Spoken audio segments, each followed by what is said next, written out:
नमस्कार, Sunstar TV में आप सभी का स्वागत है। मैं हूं आपके साथ कंचन। नजर डालेंगे आज की टॉप 5 खबरों पर।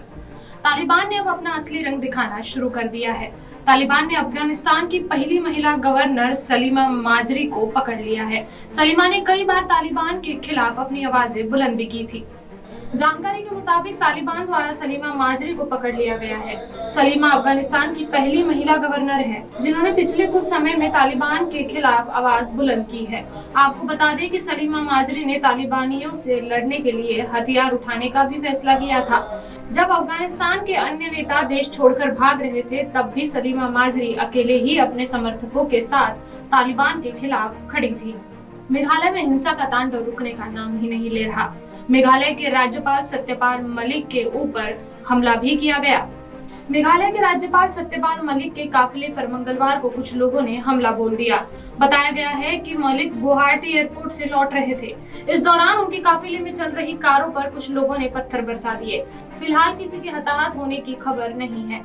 बता दें, मेघालय में 18 अगस्त की सुबह 5 बजे तक कर्फ्यू लागू है। फिलहाल कम से कम 4 जिलों में मोबाइल इंटरनेट सेवा बंद है। सरकार ने यह फैसला स्वतंत्रता दिन के दिन प्रतिबंधित हाइनी ब्रेफ नेशनल लिबरेशन काउंसिल के स्वयंभू महासचिव चारिस्टफील्ड खांगकियों की शव यात्रा के दौरान उसके समर्थकों द्वारा की गई तोड़फोड़ में हिंसा के बाद लिया था। खांगकियों हाल में पुलिस मुठभेड़ के दौरान मारा गया था, जिसे लेकर शिलोंग में हिंसा भड़क उठी थी। भारत को अब सबसे पहली महिला चीफ जस्टिस मिल सकती है। आज तक भारत में कभी भी कोई महिला चीफ जस्टिस नहीं रही है।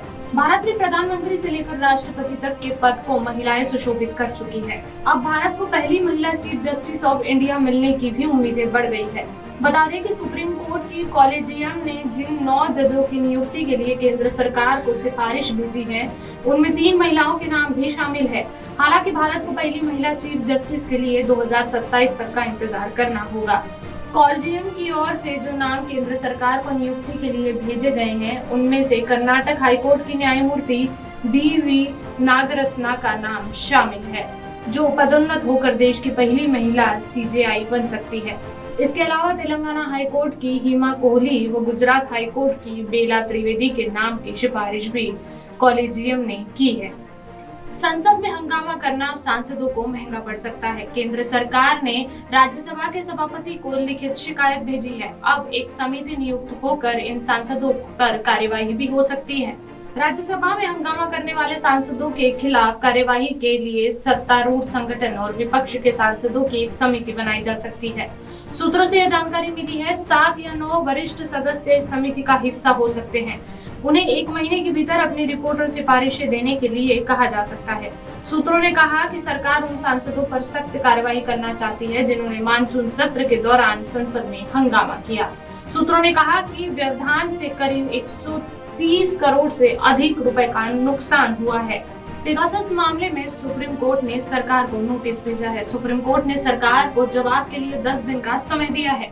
इजरायली सॉफ्टवेयर पेगासस के जरिए जासूसी को लेकर मचे घमासान के बीच सुप्रीम कोर्ट ने मंगलवार को केंद्र सरकार को नोटिस जारी किया है और 10 दिनों के अंदर जवाब देने को कहा है। हालांकि इस मामले पर सुनवाई के दौरान केंद्र सरकार ने कोर्ट में कहा कि इस मामले में जानकारी सार्वजनिक नहीं की जा सकती है, क्योंकि यह राष्ट्रीय सुरक्षा से जुड़ा मुद्दा है। जिसके बाद कोर्ट ने कहा कि सरकार ऐसी किसी भी बात का खुलासा न करे जिससे राष्ट्रीय सुरक्षा से समझौता हो। मंगलवार को सुप्रीम कोर्ट ने मुख्य न्यायाधीश NV रमन, न्यायमूर्ति सूर्यकांत और न्यायमूर्ति अनिरुद्ध बोस की 3 सदस्यीय पीठ ने पेगासस सॉफ्टवेयर के जरिए जासूसी के मामले में दायर की गई याचिकाओं पर सुनवाई करते हुए केंद्र सरकार को नोटिस थमाया और 10 दिनों के अंदर जवाब देने को कहा, ताकि इस मामले में उचित प्रक्रिया अपनाई जा सके। सुप्रीम कोर्ट अब इस मामले में 2 सप्ताह के बाद सुनवाई करेगा।